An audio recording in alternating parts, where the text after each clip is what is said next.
제일동포와 한반도의 관계짓기, 제일동포의 뿌리와 새로운 고향에 대해서 살펴보겠습니다.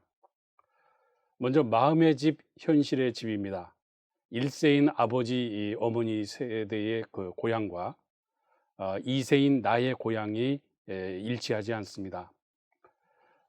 정구미 시의 그 만화책에서 보면 제일동포 2.5세의 그 삶을 살아가는 사람이죠. 제일동포 2세인 아버지와 한국인인 어머니 사이에서 태어난 정구미 씨가 방학 때에 때때로 한국에 있는 어머니의 친정, 그러니까 외갓집이죠. 외갓집을 찾아가는 내용들을 담담하게 그린 그런 내용들이 나오고 그러는데, 어머니는 이제 한국인이었기 때문에 이제 한국이 고향이고 당연히 그렇습니다. 근데 아버지는 제일동포 2세이기 때문에 일본에서 태어났습니다. 그래서 제일동포 2세인 아버지는 할아버지인 아버지의 아버지, 그러니까 할아버지는 한국에서 왔으니까 한국의 고향을 가지고 있겠지만, 아버지에게 있어서 할아버지의 고향은, 친할아버지의 고향, 한국의 어떤 지역은 그 뿌리이기는 하지만 아버지는 일본에서 태어났고 일본에서 태어난 곳에 새로운 고향을 뿌리내린 그런 상황이기 때문에 이 마음의 고향, 현실의 고향이라고 하는 측면에서 보면 이 아버지의 경우 한국은 마음속에서만 그리는 그런 그 고향일 수 있습니다. 그런데 일본의 그 고향은 그렇지 않은 거죠. 현실의 집일 수 있고 그런 것이죠. 그래서 결국은 이 마음의 집, 현실의 집이라고 하는 면에서 보면 아버지 세대와 그 자녀 세대, 한반도에서 간 세대, 이주해간 당사자 세대와 그들의 후손 세대 사이에 이 고향에 대한 이미지가 달라지기 시작한다. 그래서 그 돌아가고 싶은 꿈에 그리는 집으로서의 그 고향 한국 어떤 지역은 찾아가는 집이고 어쩌다 찾아가는 집이고 그런 면에서 비일상적인 집이라고 할 수가 있겠는데, 현재 일본에서 살고 있는 이 생활하는 집은 일상의 집인 것이죠. 이런 정도의 분기가 이제 그 생성이 되면서 비일상의 집으로서 돌아가고 싶은 집은 그야말로 마음의 고향인 것이고, 현재 일상적인 생활하는 집은 새로이 뿌리내린 일본에서의 새로운 고향이다, 이렇게 정리를 할 수가 있을 것 같습니다. 한반도는 분단된 상태입니다. 지금도 이제 휴전 상태에 있는 그런 상황인데, 일단 그 분단된 한반도의 그 상황이 제일동포의 삶에도 투영이 돼서 우선은 조국 선택을 강요하게 됩니다. 그렇다면 이 조국을 선택한다고 했을 때 결국은 일본에서 한국인들을 제국 시대 때는 일본 국민이라고 하더니 전쟁이 끝나고 난 다음에는 일본 국민이 아니고 외국인이다 하면서 그 이전에 호칭으로서 조선이라고 하는 명칭을 부여를 했는데, 각각 한반도와 북한의 그 정부가 수립되면서 어느 쪽을 자기 조국으로 받아들여야 될지 하는 문제가 생깁니다.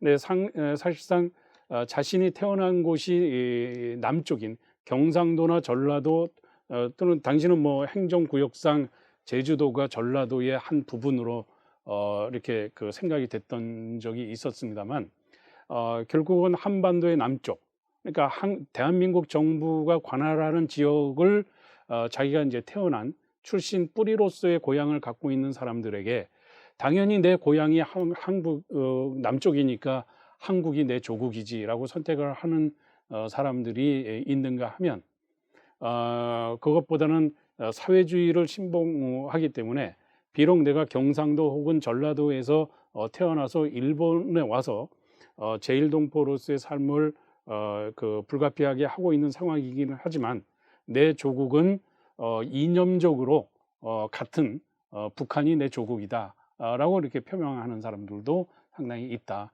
그래서 사실상 제일동포의 현황을 보면 제일동포 형성사라든가 이런 데서 봤을 때 가장 많은 한반도의 어디 출신인가 하면 한반도 남부 출신들이 대부분이었습니다. 그럼에도 불구하고 그들 가운데 상당수가 출신 뿌리로서 고향과 조국을 일치시켜서 한국을 내 조국이라고 생각하는 사람이 있는가 하면 이념과의 연결 속에서 북한을 남한의 고향이 있지만 북한을 자기 조국이라고 이제 생각하는 사람들도 있었다 하는 점입니다. 이런 정도로 이제 이 분단된 그 한반도 상황이 제일동포의 조국 선택이라고 하는 측면에서 미묘한 그런 차이를 갖게 하였고, 또 한국에 고향을 둔 조총련 계열의 제일동포들이 이제 존재를 하고, 그러면서 해방 이전 일본에서 사고한 제일동포의 조국과 고향과 조국이라고 하는 부분에 있어서도 과연 그들이 태어난 곳으로 그 사망한 사람의 유고를 가져가야 될지, 아니면 조국 땅에 묻히게 해야 될지, 그래서 북한으로 가야 될지 하는 이런 문제가 생기게 되는 것이기도 합니다. 결국 일본 안장과 한반도 귀환이라고 하는 측면에서 일본에 안장을 하지 않고 한반도로 이 유고를 귀환시킨다고 한다면 그들이 그 실제 당사자가 태어났던 뿌리로서의 고향인 한국 쪽으로 가야 될지, 이념적인 조국인 북한 어딘가로 유고를 모셔야 하는 것인지, 이 김창생의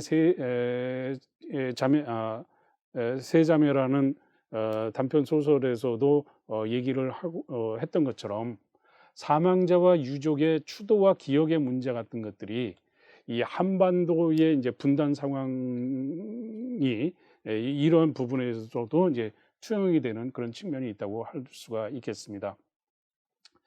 뿐만 아니라 한반도의 분단 상황은 올드커머 제일동포 사이의 이념 대립의 요인이 되기도 했습니다. 양석일 작가의 제사라고 하는 소설에 이러한 동포들 사이에 이념 대립 문제가 상세히 소개되고 있는 것을 알 수가 있습니다.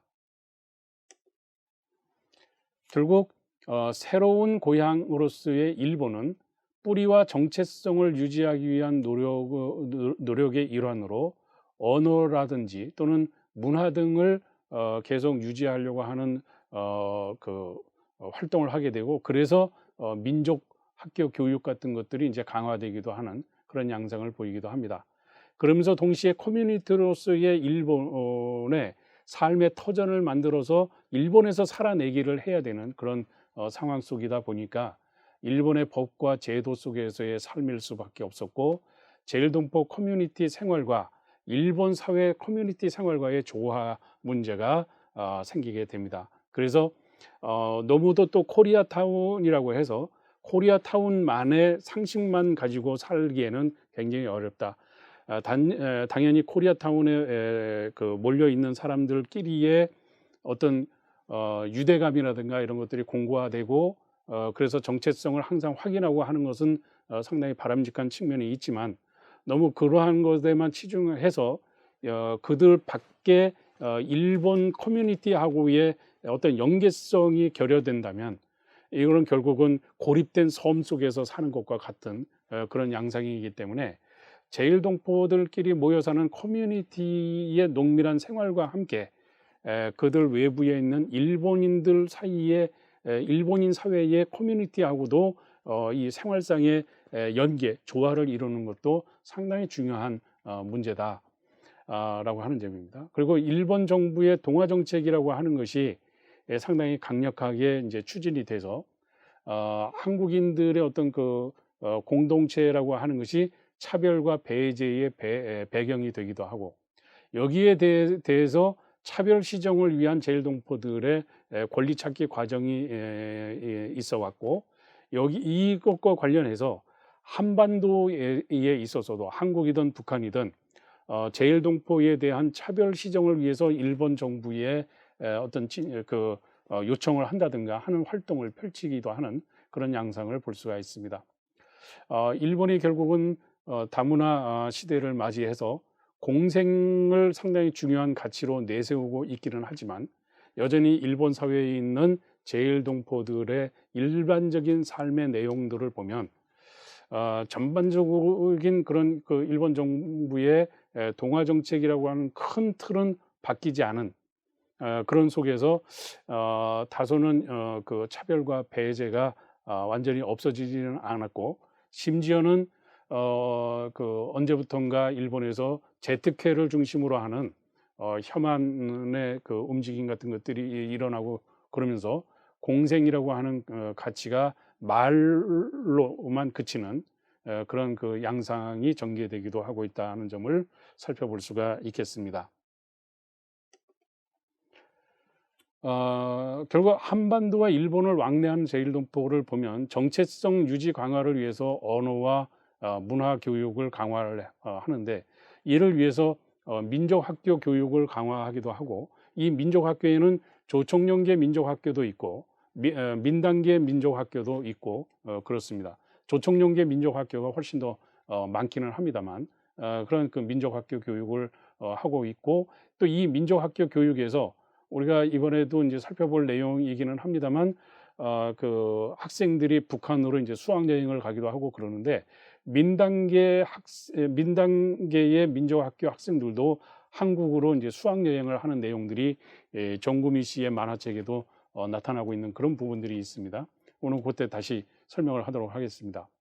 그리고 사회의 일반 그 랭귀지 스쿨 같은 데에서 교육을 하기도 하는데, 사실 일본의 TV라든가 또 NHK가 이제 그 대표적인데요. 여기서 이제 한글 강좌 같은 것도 하는데, 이 한글 강좌를 할 때에 이 표현을 한글이라고 해야 되느냐, 한국어라고 해야 되느냐, 조선어라고 해야 되느냐 하는 거 가지고 상당한 논란이 있었고, 실제로 일본의 대학에 한국어 교육을 하는 그런 그 학교들이 늘어났는데, 어떤 학교에서는 조선어라고 표현하고, 어떤 학교에서는 한국어라고 표현하고, 어떤 학교에서는 한글이라고 하고, 이게 통일되지 않은 그런 그 부분들이 있다.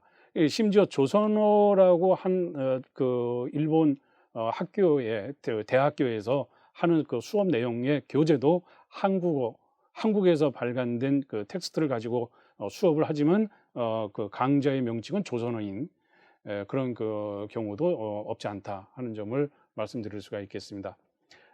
또 역사 교육과 관련해서 유학이나 수학 여행, 조국 방문 같은 것들이 있는데, 조금 전에 말씀드린 것처럼 조총련계냐 민단계냐에 따라서 민족학교 학생들이 각각 북한이나 한국으로 수학 여행을 하는 그런 모습들이 보여지고, 그러한 수학 여행을 통해서 이제 역사 교육을 배우는 그런 것이 있겠습니다. 그리고 한편으로는 한반도와 일본을 왕래하는 제일동포 가운데 특히 한국으로 오는 제일동포들의 경우를 보면, 그런 정체성 유지 강화의 목적으로 한국을 오는 학생들뿐만 아니라 이제는 점차적으로 한류의 영향이라든가 그런 것을 통해서 한국 관련 새로운 비즈니스 등 기회 창출을 모색한다고 하는 측면에서 자신의 커리어를 강화시키겠다고 하는 목적으로 한반도를 찾는 그런 제일동포들도 늘어나고 있다, 이렇게 볼 수가 있겠습니다. 부모 세대의 요청에 의한 왕래와 자발적인 왕래가 이렇게 나눠지는데, 초기에 제일동포 그 청소년들의 그 한국 방문 같은 거를 보면 대부분의 경우가 왕래의 계기가 부모가 요청해서 한국 한번 가봐라, 한국을 꼭 가봐야 된다, 너의 루트이기 때문에 가봐야 된다 뭐 하는 식으로 해서 한국에 오게 되는 경우가 많았다라고 하는 것들이 이제 자료에 많이 나타나는데, 이제 시간이 지나고 또 한국의 경제 상황도 좋아지고 하는 상황에서 보면 이제 정체성 강화뿐만 아니라 그런 그 자기의 커리어를 관리하는 측면에서의 한국 방문이 늘어나고 그러면서 그런 자발적인 왕래가 일어나면서 이제 독립된 주체로서 제일동포 청소년들이 차세대들이 스스로 결정해서 한국을 찾는 그런 그 상황이 벌어지게 되었다라고 볼 수가 있겠습니다. 그래서 부모들의 요청은 결국은 늘 결국 한국이니까 한국의 정체성을 확인하기 위해서 한국을 한번 가봐야 돼라고 요청을 한 거라고 한다면 이 당사자인 그 차세대 청소년들의 경우에는 자신들의 커리어 개발을 위해서 한국을 찾는 경우가 상당히 있고, 이런 거를 통해서 이제 차세대 젊은 제일동포들의 경우에는 한반도와 일본의 가교가 되겠다는 역할을 하고자 하는 측면이 한국과 일본을 왕래하는 주된 동인이 되고 있다. 그런 면에서 현재의 제일동포들의 경우에는 어떤 면에서 보면 한반도와 일본의 경계에 서 있는 경계인의 모습을 보이기도 한다. 굉장히 강하게 보이기도 한다. 이렇게 말씀드릴 수 있겠습니다.